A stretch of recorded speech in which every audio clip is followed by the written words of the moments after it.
안녕하세요. 장윤선 변호사입니다. 이번 시간에는 지난 시간에 계속 이어서 임차인의 대항력에 대한 공부를 해보도록 하겠습니다. 공인중개사의 책임에 대해서 살펴보도록 할 건데요. 주택의 출입문 표시가 잘못되어 공부상 기재와 불일치하고 있었는데 다세대 주택의 경우 호수가 잘못 표시된 사례가 종종 있음에도 도면 등의 자료를 통해 그에 관한 확인을 전혀 하지 않은 중개사의 주의무 위반을 인정한 판례가 있습니다. 이 사안에서 중개사가 도면 등의 자료를 임의로 구할 수 없었다고 주장을 했지만 공인중개사법은 필요한 경우 매도, 임대 의뢰인에게 관련된 자료를 요구할 수 있도록 하고 있기 때문에 중개사가 실제 위 자료를 통해 실태를 확인하는 노력조차 하지 않았다고 판단했어요. 그러니까 이 사례 잘 보시면서 공인중개사님들은 특히나 다세대 주택, 공동주택 이런 주택들은 뭔가 표시가 좀 이상하다 싶으면 도면 등의 자료를 꼭 요청을 하셔야 됩니다. 이 매도, 임대 의뢰인에게 관련된 자료를 요구할 수 있도록 법에 규정이 되어 있잖아요. 그 규정을 잘 이용을 하셔야 돼요. 또 다른 판례 보겠습니다. 서울중앙지방법원 판례인데요. 원고는 2012년 3월 10날 공인중개사 B 돌아가셨어요. 이 B의 중개로 시외 2인의 공유인 광명시 건물을 시로부터 보증금 7천만 원 그리고 12개월로 정해서 임차를 했어요. 그런데 원고가 임차한 300호는 등기부 등본상 301호의 일부로 C 등이 3층 301호실을 301호부터 316호까지 16개 호실로 나누어 일명 원룸이라 불리우는 공동주택으로 이용하고 있었으며 등기부 등본에는 301호 429.26제곱미터로 단일 호실로만 등재가 된 반면 건축물 대장에는 2종 근린생활시설 고시원과 2종 근린생활시설 기원으로 구분하여 등재되어 있고 등기부 등본과 건축물 대장상으로는 309호가 없었습니다. 이렇게 벌써 공부상 기재가 뭔가 틀리잖아요. 그러니까 이런 걸 잘 확인하셔야 돼요. 망인은 위 임대차 계약 체결 당시 임차 목적물을 등기부 등본에 맞추지 않은 채 부동산 현황에 표시된 대로 309호로 기재하여 임대차 계약서를 작성했고요. 원고는 2012년 4월 27일 위 임대차 계약서에 확정일자를 부여받았으며 같은 날 주소지를 309호로 해서 전입신고를 하였습니다. 근데 309호가 등기부 등본과 건축물 대장에는 없었어요. 그 후 위 301호를 포함한 이 건물 전체에 관하여 수원지방법원 안산지원회 2014년 8월 2일자 이 등으로 또 부동산 경매 절차가 진행되었는데요. 원고는 2010년 6월 8일 진행된 배당기일에서 우선 변제권이 있는 확정일자 임차인으로서 배당을 받지 못하게 되었습니다. 피고는 한국공인중개사협회였어요. 지금 공인중개사분이 돌아가셔서 한국공인중개사협회에 공제금액을 청구를 한 거죠. 자, 이 중개업자의 주의무에 대해서 나오고 있는데요.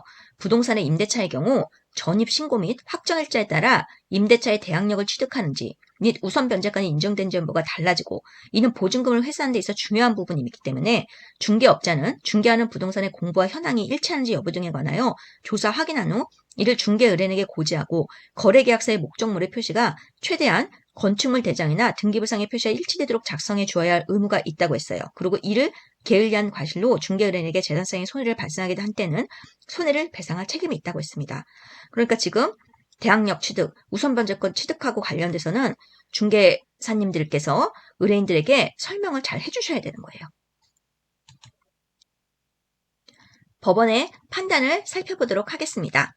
당시 301호에는 주식회사 신한은행 명의로 채권자가 얼마의 근저당권 설정 등기 그리고 임차보증금 2천만 원에 임차권 설정 등기가 각 맞춰져 있었어요.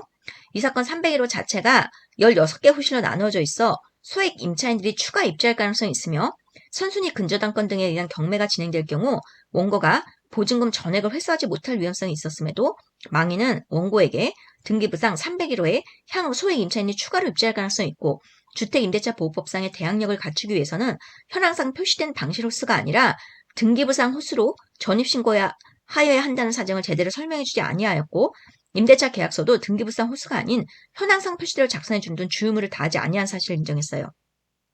309호로 주민등록 전입신고를 함으로써 원고는 이 사건 임차권에 관하여 대항력을 확보하지 못해서 임차 보증금 7천만 원을 회수하지 못한 손해를 입게 된 사실을 인정하였습니다. 그래서 손해배상 책임이 인정이 된 거죠. 네, 책임의 제한이 부분이 있는데요. 원고는 임대차 계약 당시 등기부 등본을 열람하여 임차 목적물이 부동산 등기부 등본에 301호로 되어 있고 309호는 존재하지 않는다는 사실을 알 수 있었고요. 특히 이미 위치와 면적을 특정한 일부 305호, 314호에 대해서는 301호 중 일부로 임차권 설정 등까지 맞춰져 있었으므로 스스로도 공부대로 전입신고해야 하는 것은 아닌지 의심해보아야 하고 전입신고 및 임대차의 대항력 여부에 대해 알아보았어야 하는데도 또 이를 게을리했죠. 그래서 지금 피고의 책임을 전체 손해의 40%로만 인정을 했습니다. 과실상계를 했던 거죠. 과실상계를 하더라도 7천만 원에 또 40%면 적지 않은 돈이었죠. 자, 대항력의 취득 시기에 대해서 살펴보겠습니다. 주택임대차의 대항력은 주택의 인도와 주민등록을 모두 마친 다음날 0시부터 발생해요. 경매 절차에서 낙찰인이 주민등록은 되어 있으나 대항력은 없는 종전 임차인과의 사이에 새로이 임대차 계약을 체결하고 낙찰 대금을 납부한 경우에 종전 임차인의 주민등록은 낙찰인의 소유권 취득 이전부터 낙찰인과 종전 임차인 사이의 임대차 관계를 공시하는 기능을 수행하고 있었으므로 종전 임차인은 당해 부동산에 관하여 낙찰인이 낙찰 대금을 납부하여 소유권을 취득하는 즉시 임차권의 대항력을 취득한다. 이렇게 판결을 했어요. 그러니까 의미를 좀 이해를 하시겠나요? 경매 절차에서 낙찰인이 주민등록이 되어 있으나 대항력은 없는 종전 임차인과의 사이에서 새로이 임대차 계약을 체결을 했던 거예요. 그리고 나서 낙찰 대금을 납부했으면 낙찰인이 낙찰 대금을 납부하여 소유권을 취득한 즉시 임차권의 대항력을 취득한다고 판시를 했습니다. 즉 소유권을 취득하지 못한 임대인, 적법한 임대 권한은 있어야 돼요. 임대인과 임대차 계약을 체결하고 임차인이 인도와 주민등록을 마친 경우에도 그 임대차는 대항력을 취득할 수 있어요. 그 대항력을 취득하는 시점은 인도와 주민등록을 마친 시점이 아니라 그보다 뒤에 임대인이 소유권을 취득하는 즉시입니다. 이 부분은 또 잘 기억하셔야 돼요.